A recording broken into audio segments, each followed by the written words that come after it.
ولد المشرف في ربيع الأول والكون يرقص والكواكب. الحمد لله يا ربنا، لك الحمد كما ينبغي لجلال وجهك وعظيم سلطانك. اللهم لا نحصي ثناء عليك أنت كما أثنيت على نفسك. اللهم صل على سيدنا محمد في الأولين، وصل على سيدنا محمد في الآخرين، وصل على سيدنا محمد في الملأ الأعلى إلى يوم الدين. واجعلنا بالصلاة والسلام عليه من الفائزين المقبولين المرحومين يا أرحم الراحمين ويا أكرم الأكرمين.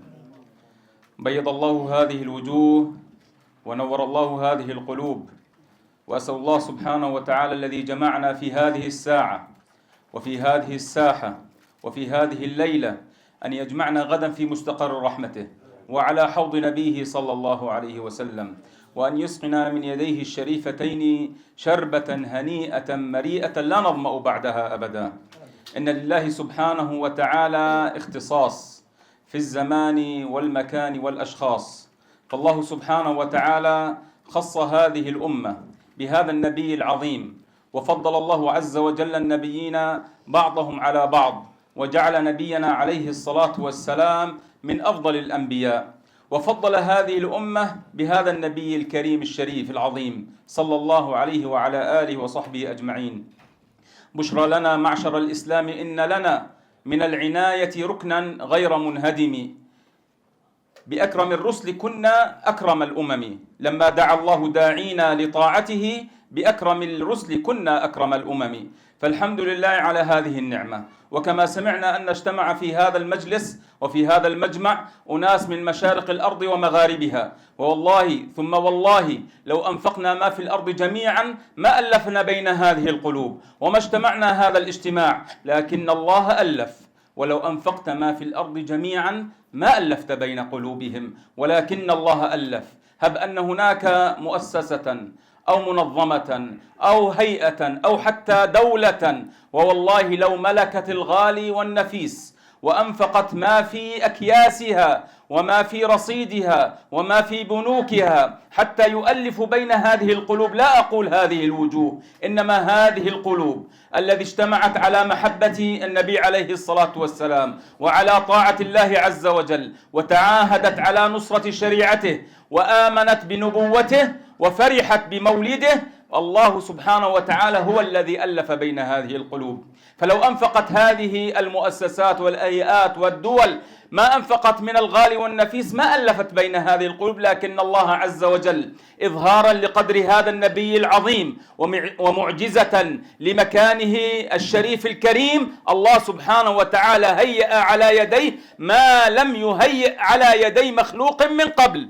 فقد جاء في الحديث أن يوم القيامة يأتي النبي ومعه الرهط والرهطين، معه النفر والنفرين، ليس معه أحد، يؤمنون به ويوحدون الله عز وجل وينصرون شريعته، لكن الله سبحانه وتعالى أكرم هذه الأمة بهذا التعداد، فكانت يوم القيامة ما يقارب 70% من صفوف المؤمنين الموحدين يوم القيامة من أمة الحبيب صلى الله عليه وسلم. فأكرم وأنعم وشرف وعظم بهذا النبي العظيم الذي ساق هذه الأمة الكريمة فجعلها في مقدمات وفي مساق الأمم. لكن هذه الخيرية وهذه الأفضلية وهذه النورانية وهذا الشرف العظيم مشروط عند الله سبحانه وتعالى. فكما سمعنا بالخبر كنتم خير أمة أخرجت للناس تأمرون بالمعروف وتنهون عن المنكر وتؤمنون بالله، وكأن هذه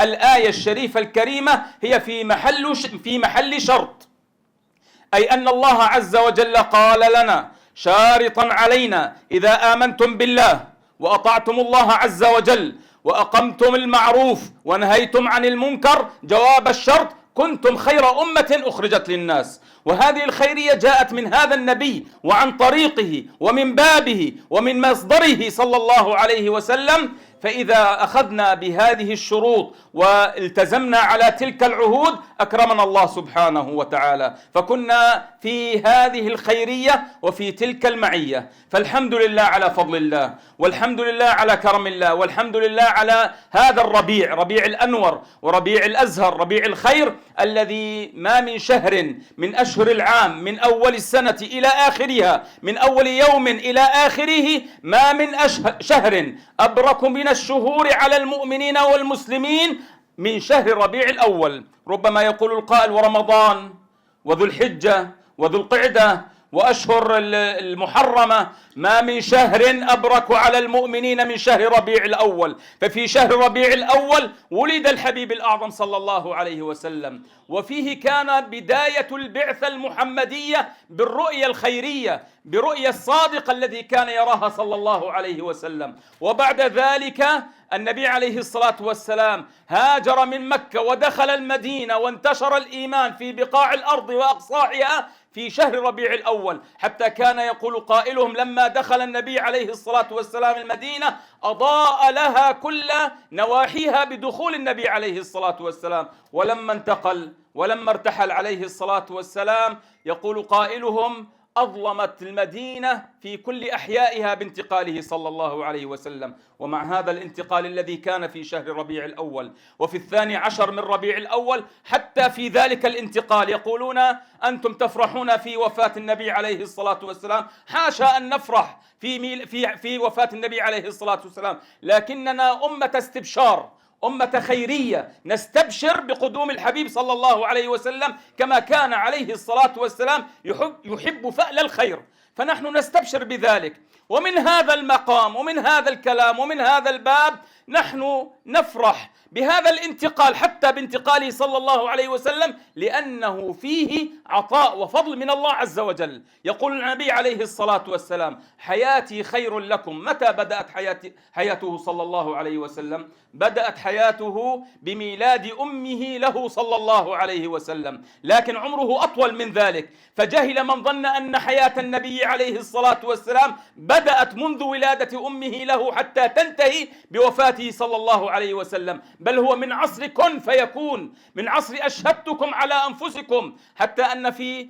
الإمام البيهقي يروي قصة ربما فيها ضعف، فيها هيك عبرة وفيها ملذة، بين سيدنا أبو بكر الصديق وبين سيدنا النبي عليه الصلاة والسلام.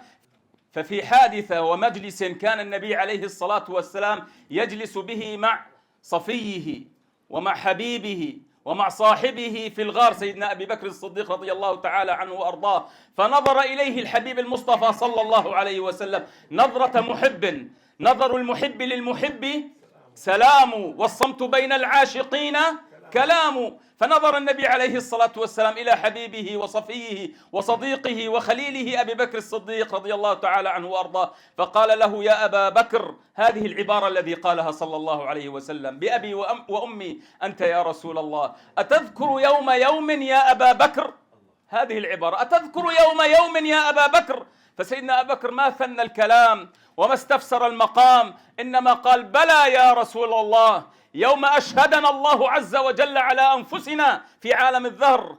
لاحظوا أن سيدنا أبو بكر استشعر تلك اللحظة وشهد على نفسه مع الحبيب الأعظم صلى الله عليه وسلم. فمن تلك اللحظات كانت حياة النبي صلى الله عليه وسلم، ويستمر الفضل من الله عز وجل. يقول عليه الصلاة والسلام: حياتي خير لكم ومماتي خير لكم. حياتي خير لكم، يقولون الصحابة: كيف يا رسول الله؟ حياتك علمنا أن حياتك خير لنا، لكن كيف مماتك يكون خير لنا؟ نحن نحزن، نحن نبكي على الفراق، نحن تنخلع قلوبنا من محلها ومن صدورنا بفراقك يا رسول الله. قال: حياتي خير لكم، تحدثون ويحدث لكم، ينزل الخبر من السماء فتحدثون أمرا فيأتي الخبر من الله سبحانه وتعالى. ومماتي خير لكم، تعرض علي أعمالكم كل اثنين وخميس، فما كان خيرا حمدت الله لكم، وما كان غير ذلك استغفرت الله لكم، فجزاك الله عنا خير ما جزى